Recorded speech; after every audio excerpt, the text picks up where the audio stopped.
Olá, bem-vindos ao Observatório do Agro. Hoje a gente tem um tema bem quente, de impacto direto no campo. A medida provisória 1314 de 2025. Ela liberou 12 bilhões em crédito emergencial para o agronegócio. É bastante dinheiro, sem dúvida. Com certeza, um volume muito significativo. E para guiar nossa análise aqui, a gente está se baseando num artigo, olha, muito completo, muito perspicaz do Leonardo Amaral. Ele é sócio fundador do Amaral e Melo Advogados. O título já diz tudo. O Labirinto dos 12 bilhões. Como não se perder na MP 1314-2025 do crédito emergencial. Um labirinto mesmo. Boa metáfora. Pois é. Nossa tarefa aqui é justamente tentar achar o caminho, sabe? Entender as nuances, o que isso significa na prática para quem está lá no dia a dia da produção. O próprio Leonardo Amaral, no material dele, até sugere outras formas de acessar o conteúdo, tipo áudio, podcast. Isso mostra que o tema é denso, né? Merece essa atenção detalhada que a gente busca dar aqui no Observatório do Agro. Então vamos começar a desvendar isso. Vamos sim. E é fundamental, como você disse, ir além da manchete dos 12 bilhões de reais. A gente precisa entender o esqueleto legal por trás, os perigos escondidos e, claro, como transformar essa medida numa alavanca estratégica. O material do Leonardo Amaral é uma base excelente para essa nossa conversa. Ótimo. Então, para colocar todo mundo na mesma página, assim, qual é exatamente o objetivo central dessa MP 1314? Para que servem esses 12 bilhões na prática? Olha, o propósito principal é dar um fôlego financeiro, injetar liquidez mesmo no setor. O foco são os produtores rurais, as empresas do agro que enfrentaram dificuldades, seja por eventos adversos, tipo clima severo, ou quedas de preço muito bruscas, enfim. Situações que fogem ao controle, né? Exato. Situações que impactam o caixa diretamente. É uma resposta a uma vulnerabilidade bem específica do momento. Entendi. E é sempre bom lembrar o que é uma medida provisória, né? Ela entra em vigor na hora assim que é publicada, tem força de lei, só que não é definitiva. Ah, tem esse detalhe. Sim, o Congresso Nacional tem um prazo, até 120 dias, para votar. Aí pode vir a lei do jeito que tá, pode ser alterada ou até ser rejeitada. Isso adiciona uma camada de atenção já desde o começo. Faz todo sentido. Agora, essa MP ela não surge do nada, imagino eu. Como ela conversa com a legislação de crédito rural que já existe? Ela substitui alguma coisa, complementa? Como funciona? Ótima pergunta. A MP 1314 não é uma ilha, não. Ela está totalmente conectada com a estrutura que já existe. Principalmente com a Lei do Crédito Rural, aquela antiga, a 4829 de 65. Nossa, de 65? Pois é. E também com as normas do Banco Central, o Bacen, que estão lá no Manual de Crédito Rural, o MCR. Basicamente, ela segue os princípios gerais, mas cria regras, condições específicas para essa situação emergencial. Então ela tem uma prioridade, digamos assim. Isso. A hierarquia é clara. No que a MP for específica, ela prevalece, pelo menos enquanto estiver valendo. Mas aí que mora o perigo. Ou melhor, a complexidade. Os detalhes. Exato. As condições exatas para pegar esse crédito. Quem pode, como pode, juros, prazos, carência, que tipo de garantia serve, para que exatamente o dinheiro pode ser usado. Tudo isso vai depender de normas que ainda vão sair. Ah, então não tá tudo na MP. Não, de jeito nenhum. A gente está falando de portarias de ministérios, resoluções do Conselho Monetário Nacional, o CMN, e circulares do próprio Bacen. É fundamental ficar de olho nessas publicações que vão complementar a MP. Entendi. É um cenário que exige atenção constante, então. Não dá para ler só a MP e achar que entendeu tudo. De forma alguma. E o Leonardo Amaral usa essa imagem forte do labirinto. Ele alerta que não é só pegar o dinheiro. Ele fala em um instrumento estratégico que exige atenção meticulosa e planejamento rigoroso. Quais são então as principais armadilhas, os becos sem saída que o produtor precisa evitar nesse labirinto? Olha, o artigo é bem direto nos riscos. E a metáfora do labirinto, como eu disse, cabe perfeitamente. O risco talvez mais imediato seja o de compliance, ou seja, não estar 100% em conformidade com as regras. Falta de documento, essas coisas. Exatamente. Qualquer falha na documentação ou no cumprimento das exigências pode barrar o acesso ao crédito. Ou pior, causar problemas sérios lá na frente. Outro ponto crítico: desvio de finalidade. Usar o dinheiro para outra coisa. Isso. Usar o recurso para algo diferente do que foi aprovado no projeto. As consequências podem ser bem graves. Tipo ter que devolver tudo com multa e juros. Pesado. Muito. Além disso, tem o risco do superendividamento. Sabe, pegar o crédito sem uma análise fria, realista da capacidade de pagar depois. O alívio de hoje vira dor de cabeça de amanhã. Clássico. É algo cada vez mais importante: não subestimar as exigências socioambientais. Muitas vezes elas vêm atreladas a esse tipo de linha emergencial. O próprio FAQ do artigo do Leonardo Amaral destaca a falta de compliance documental como a armadilha número 1. A recomendação dele é clara: buscar apoio especializado para não cair nessas ciladas. Certo. Os riscos são claros. Exigem muita atenção, planejamento. Mas o interessante é que, apesar dessas dificuldades todas, a análise também aponta para caminhos promissores, oportunidades reais que essa MP pode abrir. Quais seriam elas? Exatamente. O material equilibra bem os alertas com as possibilidades. E são basicamente duas grandes avenidas de oportunidade que ele aponta.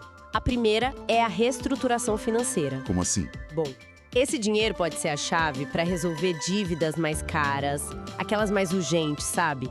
Ou até para renegociar passivos antigos com condições melhores. Mas não só isso.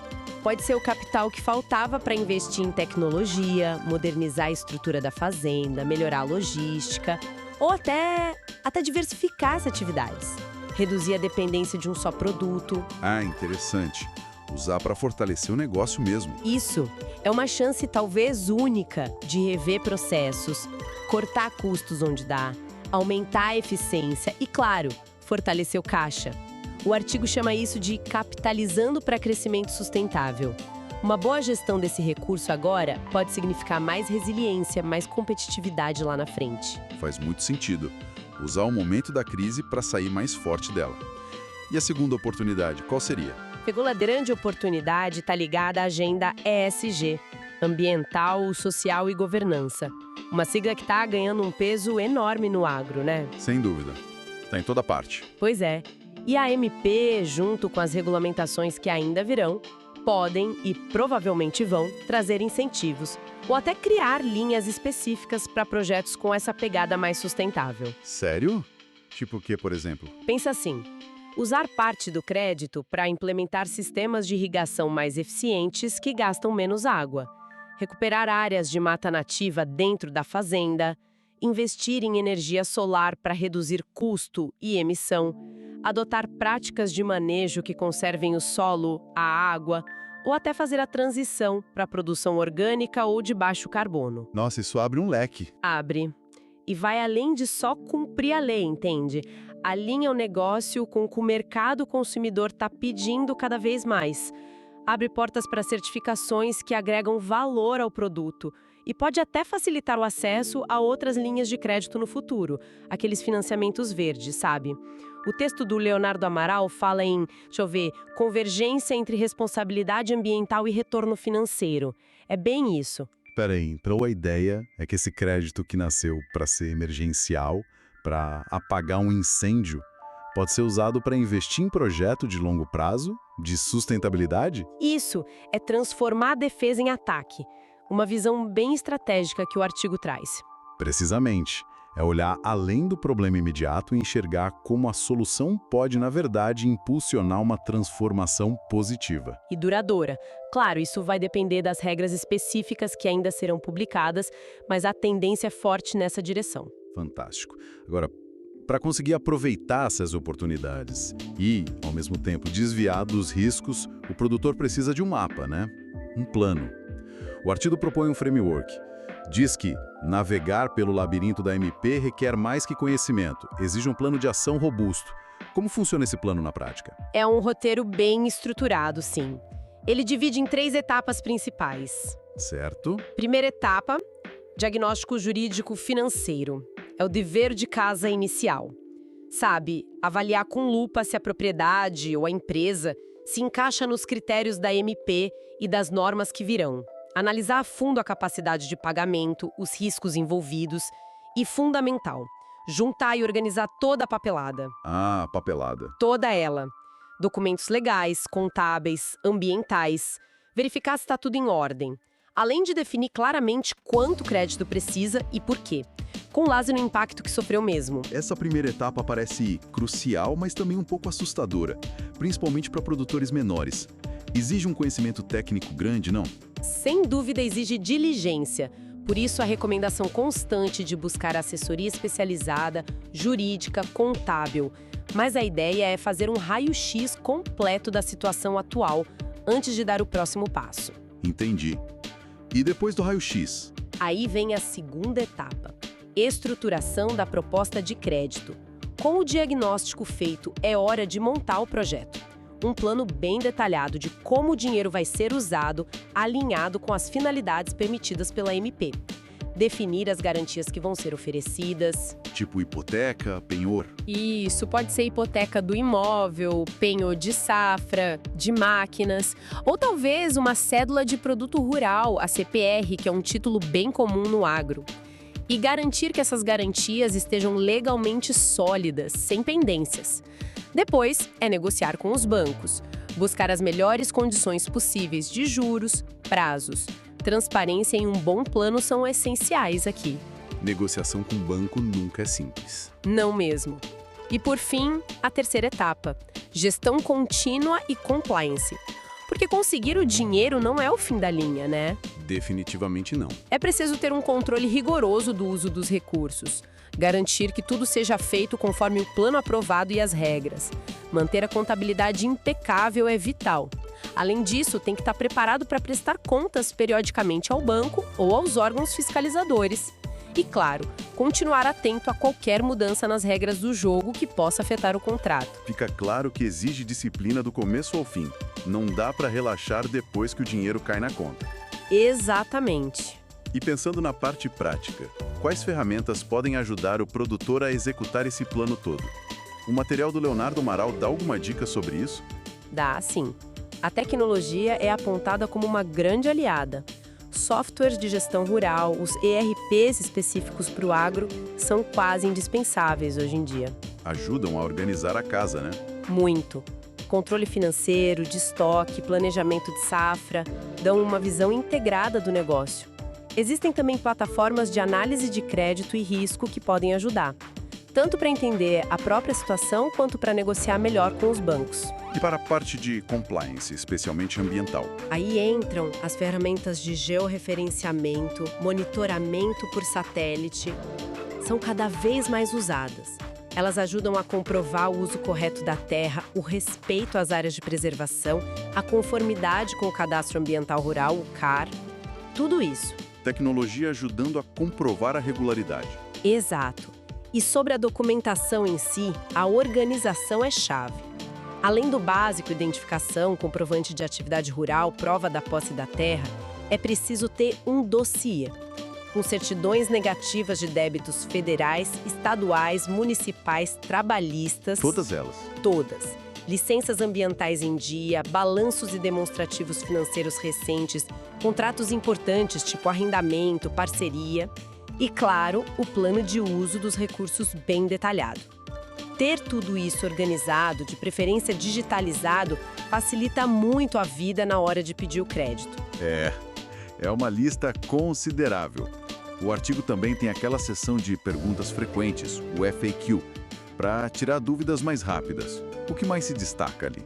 O FAQ aborda pontos bem objetivos, bem práticos. Esclarece, por exemplo, que os prazos para pedir o crédito ainda dependem das normas do CMN e do Bacen, mas que geralmente são curtos em situações emergenciais. Não dá para demorar. Certo. Lista os documentos básicos que certamente vão ser pedidos, um pouco do que a gente já falou. Confirma que a MP permite sim renegociar dívidas antigas, mas faz um alerta importante. As condições específicas, limites, juros, carência, ainda serão definidas. Então não é garantido que vai ser vantajoso. Exato. Cada caso é um caso. É preciso analisar bem se essa renegociação compensa, considerando inclusive as garantias que já foram dadas para a dívida original. Ponto importante. E o FAQ reforça mais uma vez as armadilhas que a gente já comentou. Falhas na documentação, usar o dinheiro para outra coisa, se endividar demais sem planejamento e não dar a devida atenção às regras socioambientais. A mensagem final é sempre a mesma. A complexidade existe. Buscar ajuda profissional, jurídica, contábil, não é custo, é investimento para evitar problemas maiores lá na frente. Perfeito. Para a gente ir fechando nossa conversa aqui no Observatório do Agro, o artigo do Leonardo Amaral traz algumas frases de impacto que eu acho sintetizam bem a mensagem. Vou até destacar algumas aqui. Legal. Ele diz: a MP 1314/2025 não é apenas um respiro financeiro. É um convite à revisão estratégica e à modernização da gestão rural. Acho que isso resume bem aquela ideia da oportunidade dentro da crise, né? Perfeito, é isso mesmo. Outra frase. A elegibilidade ao crédito emergencial exige uma diligência legal e financeira impecável, minimizando riscos e maximizando o aproveitamento dos recursos. O foco na preparação no cuidado. Fundamental. Diligência é a palavra. E mais uma. Os 12 bilhões são um capital estratégico que, se bem gerido, pode blindar o patrimônio rural e impulsionar a sustentabilidade a longo prazo. Aqui ele conecta com a visão de futuro, o potencial transformador que a gente falou. Exato. A sustentabilidade como resultado de uma boa gestão estratégica. Então, resumindo nossa exploração de hoje, a MP 1314 é sim uma boia de salvação importante para muitos no agronegócio que estão em dificuldade, mas definitivamente não é um mar de rosas. É preciso navegar com cuidado, com um bom mapa e, se possível, com um guia experiente ao lado. Concordo plenamente. Fica muito clara essa dualidade. É um alívio para o presente, sim, mas também uma ferramenta poderosa, que, se bem utilizada, pode construir um futuro mais sólido para o negócio e, quem sabe, até mais sustentável, como a gente viu na conexão com a ESG. Exatamente. O recurso está aí, o potencial existe, mas o sucesso da operação depende inteiramente da qualidade da gestão que vai ser feita desse recurso. E isso talvez nos leve a uma reflexão final que vai um pouco além da MP em si. Qual seria? Como o setor, como os produtores, as empresas do agro podem aproveitar este momento, esse momento de necessária reorganização que a crise impõe e o crédito facilita. Como podem usar isso não só para apagar o incêndio, mas para repensar seus modelos de negócio de forma mais profunda.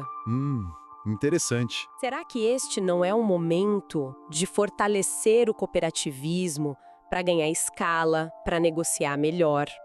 De buscar novas formas de agregar valor à produção, em vez de vender só a commodity bruta, ou de mirar aqueles nichos de mercado que valorizam justamente as práticas sustentáveis que a agenda ESG tanto promove. Ir além da recuperação. Exato. Em outras palavras, como transformar a gestão da crise de hoje num motor de inovação, numa busca por resiliência estrutural de verdade para o longo prazo. Fica aí a provocação para nossa audiência aqui do Observatório do Agro refletir.